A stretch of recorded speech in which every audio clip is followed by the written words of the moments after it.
So next we're going to be looking at some various ways to kind of just enhance performance through our nutrition, and we're going to start by looking at the idea behind pre-competition, during event, and post-competition nutrition. So we'll start with the pre-event meal or the pre-competition meal. Really with this meal we're looking to do a couple different things. We're looking, one, to help maintain hydration, because we know of hydration's effects, or for that matter dehydration's negative effects on the body. We look to provide carbohydrates to maximize blood glucose and stored glycogen levels. So again, glycogen is going to be the main form of energy used particularly during high intensity activity. So again, we have our glycogen stored in our muscle and liver. We have our glucose stored in our blood. Again, the carbohydrates are going to be just what's your most available immediate source of energy. So we want to be able to maximize that. And again, just keep, hunger at bay. We want to make sure that, an individual's not feeling hungry while they're training or working out.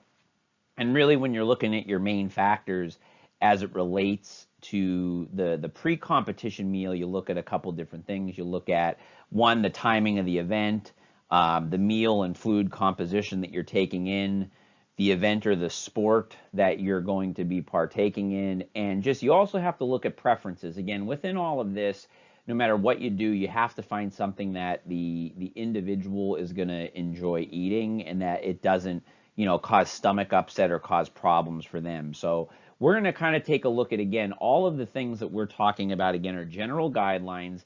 But, again, there's going to be situations where, you may have to slightly adjust. But for the most part, the recommendations are pretty, work pretty well for most individuals.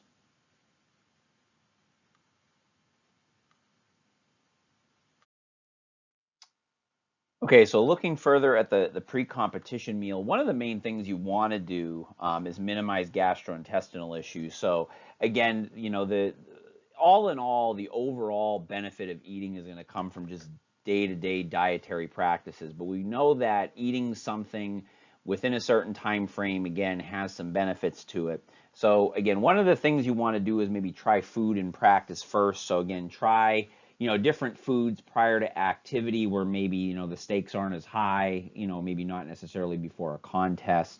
When the meal is closer to the time of the start of the event, consume smaller amounts of foods and liquids, and that should make sense because obviously, you want to make sure that the gastric emptying has had enough time to make sure that the food has had time to kind of transit through to where it won't cause problems. You want to make sure you avoid high fat and high fiber foods because both of those can slow down digestion, and that can possibly result in stomach cramps. And sugar alcohols are another thing. So a lot of your low sugar foods do use sugar alcohols, and in a lot of people they don't cause problems, but in some people they can cause gas, bloating, cramping, and even have a laxative effect. So that's really what you want to try to minimize. Again, if someone tolerates sugar alcohols, they won't, and they don't cause problems. They're okay to eat. Another thing that people look at is looking at high versus low glycemic index foods, which we had talked about in the previous discussion.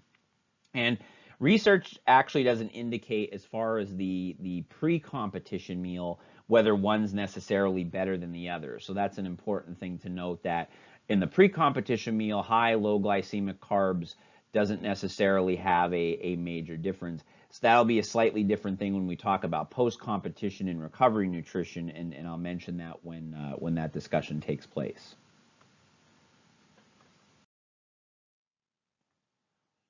So for pre-competition nutrition, when you look at aerobic endurance sports, again, the most important competition meal for aerobic endurance athletes is going to be those who compete in long duration activities, especially the morning after an overnight fast. So if you have someone who, the pre-competition meal is going to really be very important for these individuals. Again, particularly if it's something taking place the next day because you've had a fast overnight. So when consumed 3 or more hours before competition, carbohydrates consumed can improve your glycogen stores and actually help improve your time to exhaustion, especially particularly for those who regularly consume carbohydrates. And again, the primary purpose of this pre-competition meal is to provide, again, the sufficient fluid to maintain hydration, the carbohydrates to maintain your blood glucose and muscle glycogen, while also kind of satisfying hunger. So on the next slide, I'm just going to give some general recommendations regarding food and fluid recommendations for individuals who participate in aerobic endurance events. So here, and you may even want to, once I'm done talking, you could pause this and kind of take a look again. You notice that the time before competition, it changes as far as how much food you're going to take in. And again, these are just some pre-competition food and fluid recommendations based on, if you're talking an hour or less, 2 hours or 4 hours, about how much food you want to consume. Again, obviously, the further out, you're going to be consuming a larger amount of food. So again, just take a look at this, kind of have a general idea as far as, how many grams per kilogram of body weight you would be looking at and what the meal could consist of.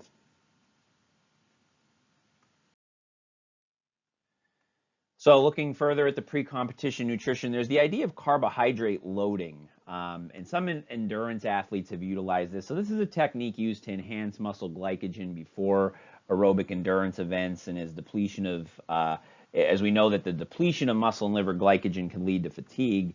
And what this usually consists of is a loading regimen that includes 3 days of a high carbohydrate diet in concert with tapering exercise. So you increase the amount of carbohydrates you take in, and you gradually decrease the exercise you're doing the week before a competition, and then you do a complete rest day before the event.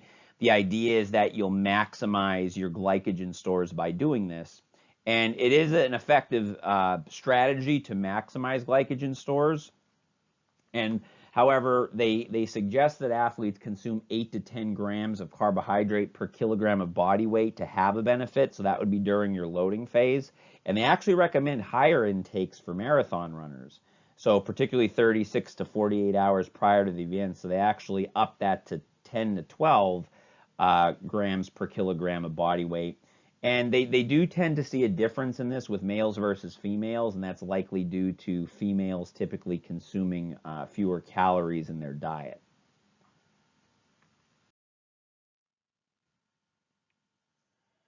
Now, during event nutrition, again, proper hydration is going to be the major thing. And you could have hydration with various types of drinks.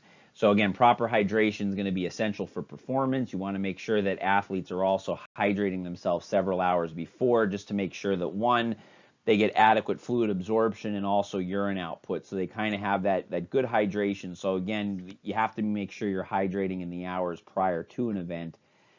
If you're going to utilize a sports drink, here's the recommendation. So the optimal sports drink should contain 20 to 30 milliequivalents of sodium, and then per liter, and then 2 to 5 milliequivalents of potassium per liter, and at least 5 to 10% carbohydrate. Any carbohydrate beyond that, there's the potential to cause some stomach upset, because you could have some delayed gastric emptying, and that could cause some stomach upset. So if you're looking to consume a sports drink, that's ideally what you would look to consume. Here's just some other guidelines specifically for children. So according to the American Academy of Pediatrics, if you have children weighing 88 pounds, they should drink at least 5 ounces of cold water or a flavor salted beverage every 20 minutes. Adolescents that are heavier than that should look to consume 9 ounces every 20 minutes, even if they don't feel thirsty. So to make sure that they're then maintaining hydration throughout, and again, the benefits of that as far as avoiding heat illness and just decreases in performance. Remember, it doesn't take much as far as someone being dehydrated in order to have decreases in performance output. So again, looking at the aerobic endurance events, again, consuming carbohydrates during prolonged endurance can improve performance and actually also reduce exercise-induced stress and suppression of the immune system. So actually consuming the carbohydrates could have a benefit during strenuous aerobic exercise on the immune system and can actually help enhance function. And interestingly enough, they actually found that you don't even have to totally consume the carbohydrates. So simply rinsing the mouth with the carbohydrates, so literally putting it in your mouth and swishing it around, you could actually improve performance by doing that. So a study showed that just rinsing with the carbohydrates without ingesting can improve performance lasting 1 hour by approximately 2 to 3%. And the idea is there you're just affecting the central nervous system, so you're actually getting less central nervous system fatigue. Now, we talked a lot about aerobic endurance events. When we're looking at intermittent high-intensity sports, So again, we're talking your team sports where you're having intermittent bouts of high intensity activity, and I give some examples here. Again, you're still looking at the importance of both fluid replacement and carbohydrates. So again, carbohydrates for that immediate energy and the fluids to kind of coincide with that. So there's still always the concern about having, exercise, decreases in exercise performance, particularly during warm and hot weather, if someone dehydrates, and also then the risk for heat stroke and heat exhaustion if proper hydration is not maintained. So here we look at, so for strength and power sports, we know that carbohydrates are an essential source of energy used during resistance training and in your strength and power sports. So again, ideally what you want to look to do is maintain your muscle glycogen stores. And again, that could help decrease muscular fatigue and the slow twitch fibers. Again, as long as you're supplementing with carbohydrate before, during, and after competition. So a lot of your requirements are going to be very similar, because you're still going to have that need to kind of offset fatigue caused by the activity that they're participating in.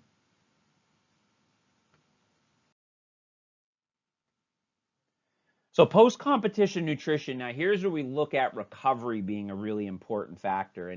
And data is going to suggest that actually high glycemic index foods consumed after can replenish glycogen faster than low glycemic index foods. So notice we said that pre-competition, there really wasn't a big difference. Here we do look at high glycemic index foods actually being better for recovery. And again, although the emphasis is usually placed on carbohydrates, really getting a balanced meal is really important. So the carbohydrates are important to replace your glycogen, but however, you also have to make sure that your proteins to help that soft tissue recovery, also very important. So you want to make sure that you're getting all those amino acids so that your tissue recovers as well.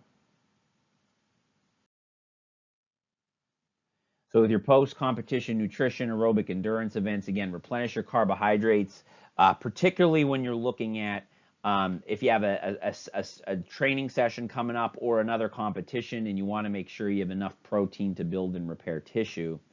Glycogen synthesis is going to occur at a rapid rate when large amounts of carbohydrates are consumed. So again, about 1 to 1.85 grams per kilogram of body weight per hour is consumed immediately after exercise and at regular intervals for 15 to 60 minutes thereafter for up to 5 hours. So you can see it's really important to make sure that appropriate recovery is taking place, to make sure that you're, again, in particular when you're looking at the fact that, if you have another event or if you have another practice coming up, that those stores need to be replaced. Again, it would be the same thing with your high intensity intermittent sports. You'd want to make sure that that muscle glycogen is completely replaced. And again, that's going to help prolong your time until fatigue occurs.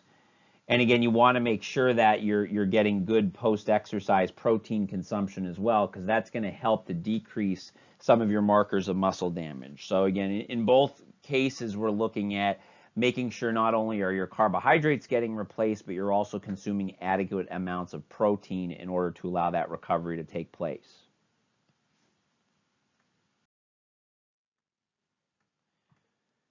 So again, for strength and power sports, during the recovery period and after strength and power competitions, you want to make sure that the athletes focus on consuming higher glycemic carbs post-exercise, particularly if they have to compete or train again in the course of a 24-hour period. And again, make sure to supplement with protein, or make sure they get enough protein in order to make sure that the muscle protein synthesis occurs in the off time.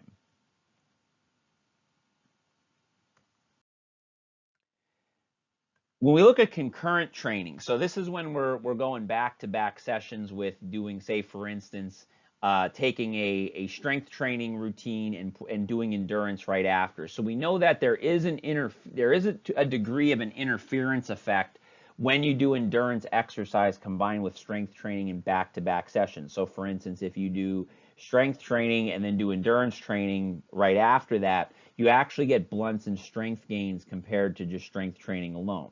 Okay, your endurance might still improve, but your strength actually will fail to increase, or won't increase to the optimal level as you would with strength training alone.